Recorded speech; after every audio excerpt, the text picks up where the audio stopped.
My name is Karan Edmund, and I'm the nurse that's going to be performing the abdominal assessment on the patient, Mr. Edmund. Okay, Mr. Edmund, in today's video, I'm going to assess your abdomen, okay? Okay. Alright. So I'm going to wash my hands. Consent has already been given. I'm going to wash my hands and don some clean gloves. Okay, so now I'm going to expose the abdomen. Alright, so let's pull this up a little bit. Okay, and then I'm going to pull this down right there to expose the abdomen. Okay, so when assessing the abdomen, the first thing we want to do is we want to inspect. So we want to look for any abnormalities. So the first thing we're looking for is symmetry. Okay, so right now everything looks symmetrical. There's no imbalances anywhere. Okay, we're then going to look for contour. Right now everything appears to be normal. Okay, distribution of hair is also normal. I don't see any bulges. The abdomen does not appear distended from an inspection point. Let me see. The belly button looks normal. All right. So it's a little round. Okay. And okay, we're also assessing the skin. We know that the skin is intact. There's no bruises. Okay. We're also assessing for any pulsation or movement. Right now, I don't see any pulsation, just the normal movement of breathing. Right, and then of course the demeanor. But overall, upon inspection, it looks like a normal abdomen. Okay, so now I'm going to proceed with the auscultation of the abdomen. In the auscultation, we're basically listening for the bowel sounds to make sure that they're present, that they're not hyper or hypoactive, but normal. And we're also listening for any vascular sounds, which are abnormal sounds noted in the abdomen. Okay, so I'm going to go ahead and clean my stethoscope.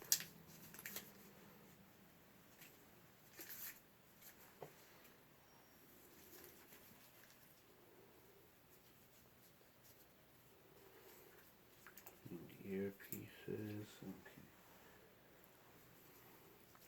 Okay, Mr. Edmund, I'm going to go ahead and listen to your bowel sounds, okay? Okay. When was your last bowel movement? Yesterday. Yesterday. Okay. All right. Okay. So when we listen for the bowel sounds, we're basically going to go quadrant by quadrant. So we're going to start in the right upper quadrant. Okay. And then we're going to move across to the left upper quadrant. Okay. And then the left lower. All right. The right lower. Okay.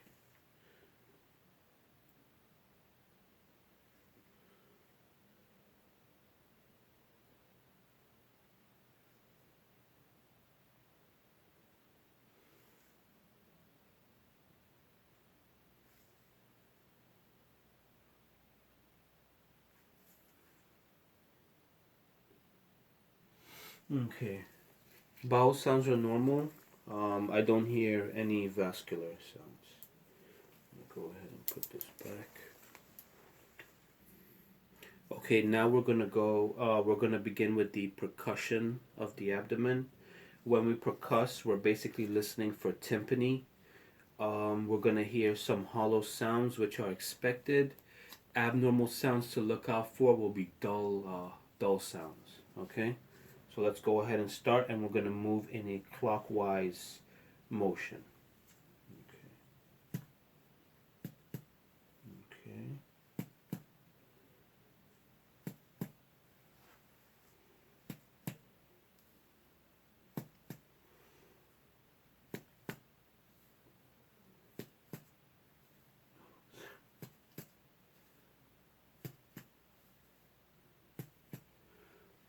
Okay, sounds normal. The percussion is normal. No dull sounds noted. Okay, now we're going to auscultate the liver. As we know, the abdomen is usually divided into four quadrants. In the right upper quadrant, we have the liver and the right kidney, and on the left side, we have the left lobe of the liver. We have the kidney and the spleen. I'm going to go ahead and percuss for the liver.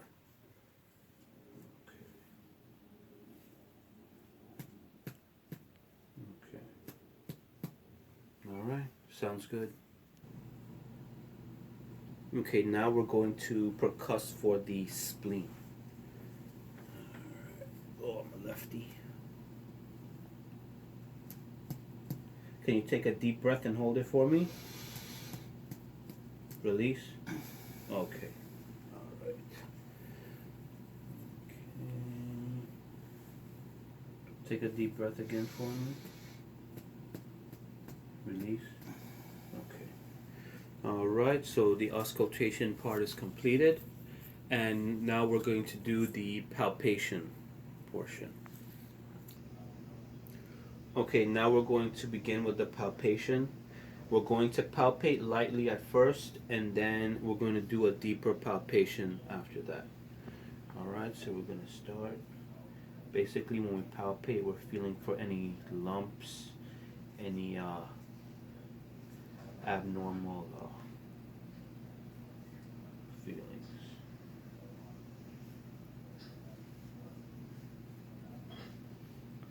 Okay, alright. Now we're going to do a deeper palpation, and basically we're just going to press further in. Okay. The reason that we do a inspection, auscultation, percussion, and then palpation is because if the patient has an aortic, and abdominal aneurysm, it's the most dangerous aneurysm, and if we just jump straight into palpation, we can potentially rupture it. That's why we do a look, listen, and feel in that process. Okay, so let's do another one. Make sure there's nothing abnormal. Okay. All right. So now we're going to palpate for the liver. Okay. So as we know, the liver is located in the right upper quadrant. So what we're going to do is we're going to ask the patient to take a deep breath in. Take a deep breath and hold it. Actually, pull the stomach in. Pull your stomach in a little bit. No, in. No, release. Okay, take a deep breath, but try to pull your stomach in. Okay, alright. So we're going to press deep in there. Okay, exhale. Take another deep breath for me. Okay. Alright. Okay, so on a normal person with a normal liver, the liver cannot be palpated. In this case, I did not feel any lumps, and I was not able to feel the liver itself. Now we're going to move on to the spleen. The spleen, as we know, is on the left upper quadrant, and the technique to get to the spleen is to basically, I'm coming from the left side, so I'm a left-hander. It's a little bit more difficult for me.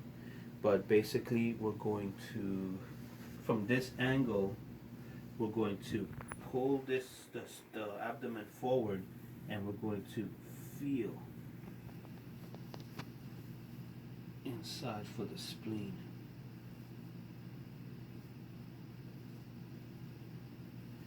And in a normal person, the spleen is not palpated.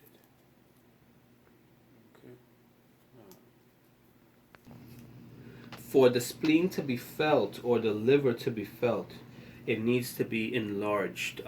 For the spleen, it needs to be 3 times the normal size of what it is for the spleen to be palpated or felt. In this assessment, the abdomen is normal. No abnormalities were noted. It's symmetrical. Bowel sounds are present. They're not hyper or hypoactive. Um, the palpation, light palpation, no bumps or lesions, nothing, no lumps felt. And the liver, spleen, kidneys, the liver is non-palpable, the spleen is non-palpable. I'm gonna just check for the kidneys.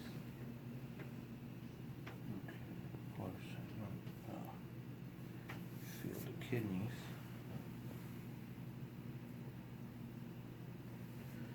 Okay, and that concludes our assessment. Thank you very much, Mr. Edmond. You're welcome. All right.